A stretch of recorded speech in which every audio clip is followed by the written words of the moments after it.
We're grateful to have been invited to be with you today and to offer this morning's message. The title of our message today is The Alchemy of Reconciliation, a sacred journey of the masculine and feminine. And we're going to be beginning by each sharing something we've prepared for your congregation, and then we'll share some stuff together from participants who have done this work around the world.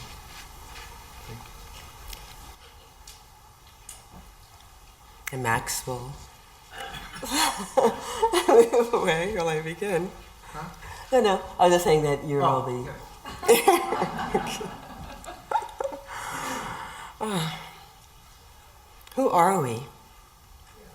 Yeah, good question, right? Who are we?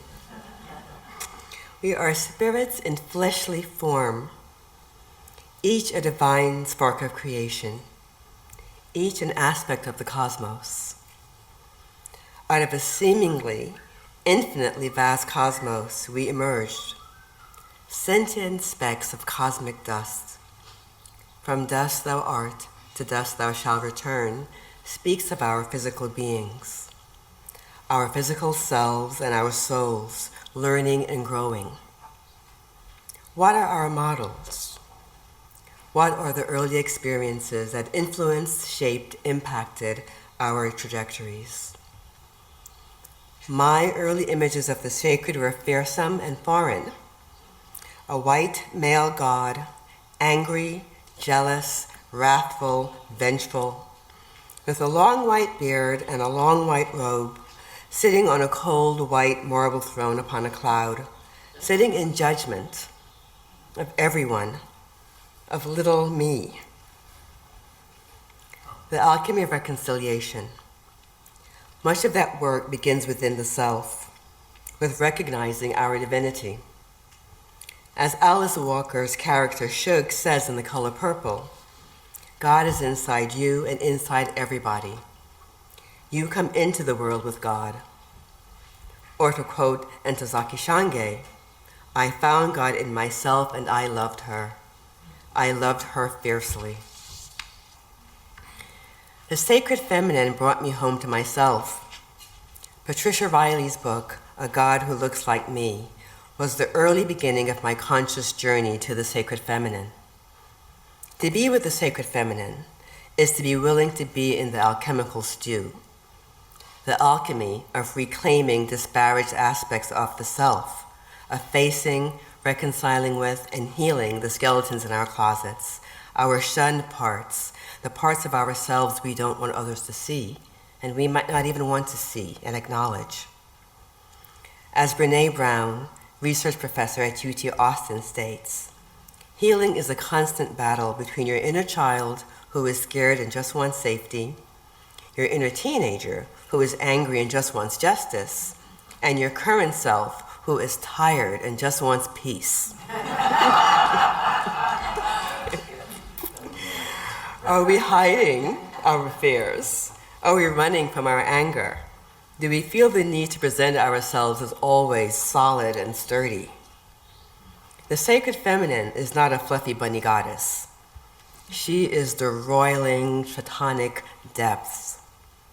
She enlivens, spurs, and aids us to compost our dross, our pain, wounds, sorrows, grief, anger, shame, many stemming from our early life experiences. From this fertile compost, one's authentic strength can emerge. Our gifts can blossom and be shared openly. We can step consciously into the truth of our divinity, that we are divine sparks of creation.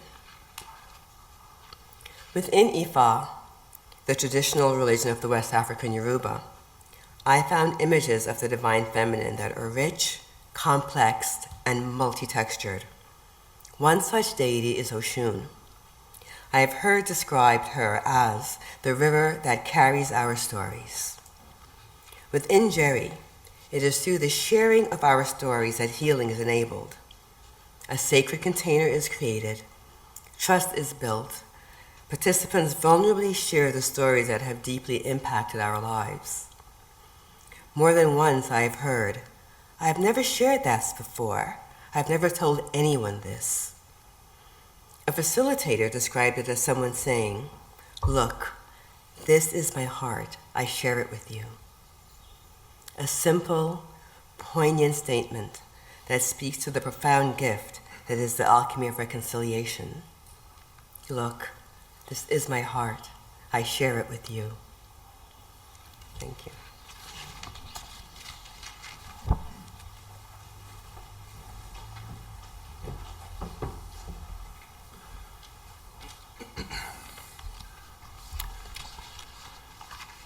What is the sacred masculine? Can you imagine a man who embodies the sacred masculine? I invite you to close your eyes for just one moment if you feel comfortable. Can you see him? What does he look like? Now, what about toxic masculinity? Can you imagine a man who is toxic? Please open your eyes. I don't know about you, but I have a very hard time imagining a man that is sacred, and a very easy time imagining lots of toxic masculinity. We hear it all the time. Men are toxic. They are dangerous and a threat to society. When I look back at my life, I know that when I was unknowingly hurtful to others, it was because of an unhealed wound in my soul. So when I see toxic men, what I really see is a wounded soul. I see someone who is disconnected from the sacred unity of life. I see someone who is suffering and passing that suffering on to others. I see a wounded little boy in a man's body. And that, right there, that's what is dangerous. The wounded masculine is unconscious of his behavior. Mature men don't throw childish tantrums in a man's body. Mature men know that within them lies a potential predator that is lurking in the shadows of history. Mature men are protectors, they're nurturers, and they empower others. You might have heard the phrase, hurt people hurt people. So what are we doing to our precious sons, fathers, brothers, husbands, and lovers when we tell them they are inherently toxic? They are waste. They are beyond repair. It's not toxic masculinity that is the great threat. I don't think that's what's going on. I think it's the wounded masculine that is causing great harm. And it's not just to women and children. Men are harming other men too. Men don't trust each other with their vulnerabilities. We share our emotions with the women in our lives and conceal our deepest truths from other men. After the birth of my son, I was talking with the men in my family, and we realized that we had never created a safe space for one another to share our deepest truths. So we decided to start having monthly Zoom sessions where we could hold sacred space for one another and practice silent witnessing. These meetings have deepened our love and connection, and I can start to see the old patterns starting to shift. When a person feels deeply heard without judgment or interruption, they develop trust for those who are listening. And the people who are doing the listening develop empathy in their hearts. Not just for the person that is sharing, but for all of humanity. When we do this type of work with our family and friends and community, We are helping to heal the wounded masculine and awakening the sacred masculine in all of us. To embody the sacred masculine archetype in a man's body is to embrace our deep, intimate connection with the sacred feminine. The alchemy of these two primal energies is always at work in the cosmos, and the journey towards reconciliation is upon us.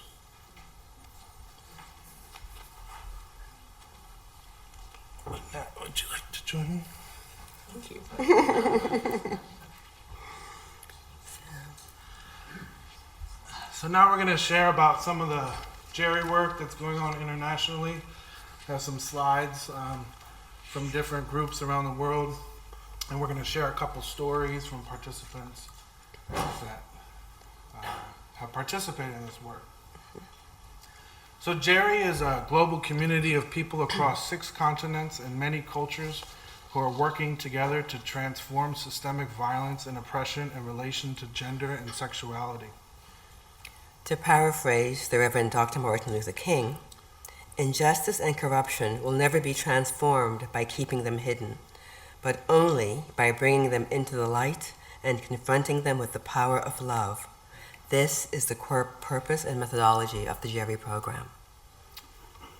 We create safe forums for women and men and people of all genders and sexual orientations to have intimate and often taboo conversations around gender and sexuality. In these skillfully facilitated forums, participants are invited to share their deep experiences and personal challenges of gender and sexuality and bring them into the open and speak truth to their experiences, not as victims, but as witnesses of their lives.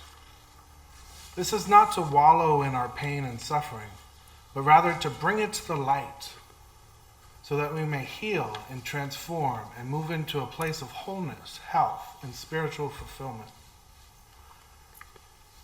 Men cannot hear the deep truths of women and remain the same men. Women cannot hear the deep truth of men and remain the same women. Heterosexual people cannot hear the deep truth of LGBTQ people and remain the same people.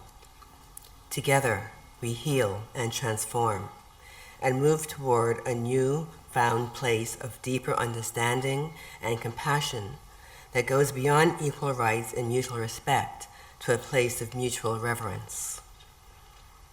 We recently had a sensitive Buddhist man in our program who had been active in the men's movement for decades. He was blown away by the women's stories that emerged, and he went home to his wife of 30 years and told her about the workshop. Then he said to her, "I am so grateful that you never had to go through all these things." She said, "That's right." He said, "What? Are you crazy?" "Of course I did." And she told him several stories that she'd never shared with him in 30 years of marriage. A spiritual foundation is essential for gender equity and reconciliation. Gender imbalance is at its root a collective spiritual crisis. Psychological, social, and political reform are not enough. Something more is needed that pertains to the spiritual heart of humanity. Regardless of how this is conceived, whether we call it universal love, higher consciousness, God, the divine, Christ, Buddha nature, or simply the universe, gender equity and reconciliation requires that we align ourselves with this essence. This allows for what Martin Luther King Jr. calls the cure of grace. As he stated, if our pessimism about human nature is not balanced by an optimism about divine nature, we overlook the cure of grace. To illustrate the alchemical process of reconciliation that happens in this work, we're now going to share a few stories. First is from a man who attended the workshop and titled this piece, "A Glimpse of Heaven." I felt loved. when a woman I barely knew wiped tears from my eyes and said, "I see you." I felt loved. Clearly, God wanted me to be here. I had just come off a weekend with a small group of friends where we spent time in guided reflection about what it meant to be made in the image of God. It was the first time I had in any serious way contemplated God as represented both in the masculine and feminine, and I was hungry to learn more. At the Jerry retreat, I struggled with the intense level of vulnerability in the midst of people I barely knew. I found myself to be defensive about whatever culpability I might have in gender inequity so prevalent in our world, but I committed to share and engage as authentically as possible. I shared with a smaller group about my relationship with my mom and dad, friendships and romance in high school and college, married life and being a father of a son and 2 daughters, and the consequent considerations of being a man made in the image of God. I also listened a lot. I listened to the women as they shared with the full group of men and women. It was heartbreaking to listen and contemplate the ways we had debased the image of God in them. This was all facilitated by a thoughtful and wise and experienced group of Jerry counselors and mentors. One of the questions asked was, if there was one thing you wanted the women around the room to know about men, what would it be? My immediate thought was, I want them to know that we love them. We men struggle and we fail, and sometimes disastrously, but we do genuinely love our wives and daughters, mothers, sisters, and friends. At the end of the 3 days, the men had an opportunity to produce a ceremony honoring the women and vice versa. He continues, "We men did a decent job, and I believe the women were touched by the theme of putting on a garment of praise. But the women really blew us away with the ceremony they prepared. The men walked into the foyer where there were 3 bowls set on a table. Some of the women guided us through steps to take dried leaves that represented our own grief and crumple them up and let them go. Then they poured water over our hands into a basin as a sign of new life. We walked toward the meeting room where there was a sign on the door that said, 'Welcome to Eden.' After having spent a few days really baring my soul and uncovering my brokenness and better understanding more the pain others have experienced, seeing that sign made my heart leap with hope at what relationships between men and women were intended to be and can be in the context of communion with their Creator. All the men lined up in the room, each standing face to face with one of the women at the retreat. Some of the women were narrating a larger story, but the woman each of us was standing in front of would periodically repeat, 'We see you in your grief. We see you in your desire to protect. We see you in your love for the women in your life. We see you in your strength. We see you in your fear,' and so on. They read a version of the Lord's Prayer modified to be a prayer for a brother. It was overwhelming, and still, even as I write this, I suppose you would have to be there to really understand what I'm describing. The prayer offered by the women during the honoring ceremony. Our brothers of Jerry, courage be your names, your healing come. God's will be done in your bodies, minds, and souls. We give you this day our eyes and ears. Forgive us our deafness as we forgive those who don't hear us. We walk not by ourselves, but together in God's image. For ours is the calling. To God be the glory, forever and ever. Amen." I'm so thankful to have been part of the Jerry Retreat this fall. If nothing comes out of it other than me getting to have that small glimpse of heaven where I will see God face to face and know God's perfect and unconditional love. Another story is from a reverend in a Pentecostal church.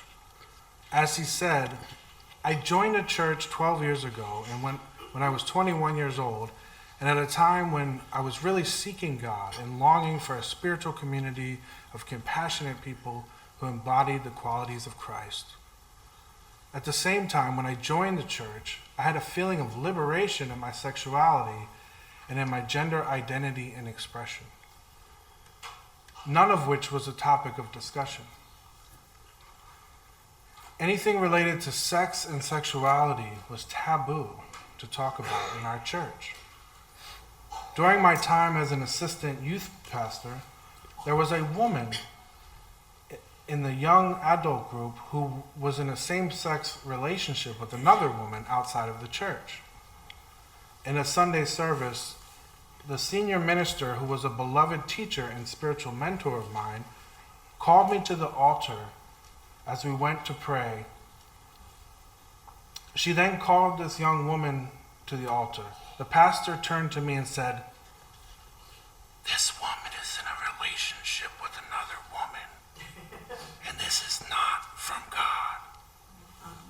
I want you to pray that spirit away." I was shocked. She was telling me to pray the gay away from this woman? As I stood at the altar in front of nearly 150 people with this young woman in front of me, I said a silent prayer. What am I to do? I felt a great deal of shame that this was a request coming from the senior pastor. As I stood there in silence, I asked God, how can I pray for this woman to be anything different from who she is when she was created in your image, in your likeness? I leaned into the grace of the divine and steadied myself, feeling the support of the earth beneath me as I held this young woman's hand in mine. I knew I could not do a prayer of condemnation, but rather I needed to pray for compassion, not just for this young woman, but for everyone in attendance. Holy One, I pray that our hearts be touched by you, that there be no judgment about any of our sexuality and no judgment about our sexual orientation. As I continued the prayer, a powerful feeling came over me, standing with this young woman, holding witness without shame for who she was born to be. I thought that I would be called in by the Council of Churches and told to leave my leadership role. Surprisingly, that did not happen. There was an awakening in me during that encounter that our inner work supports our outer work. In my own activism work in the LGBTQ+ space, I often hear a gentle voice saying, "We are breaking barriers, it is worth it. We are speaking up for people who cannot speak." When I witness people speaking their truth of oppression and injustice in the work as a Jerry trainer, my heart expands, allowing the alchemy to take place and the presence of the divine hold us all. In closing, we stay deeply motivated in this work by the fact that we are creating beloved community, right here and across the globe.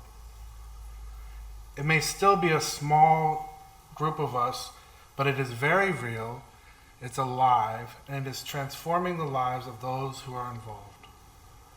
Creating beloved community around the world is not something we are figuring out how to do. It is something we are doing. We are all living into this beautiful reality of a global network of beloved community across genders, religions, across intersectionalities of race and culture. The work of collective transmutation, alchemy, and reconciliation across human differences is more important now than ever in these times of polarization. This is at the very heart of human unity, which is our birthright, our greatest need, and our collective destiny. May it blossom forth and grow ever stronger in our hearts and in the world. We invite you to join us in saying today's affirmation. My soul is aligned with the very heart of human unity, which is our birthright, our greatest need, and our collective destiny.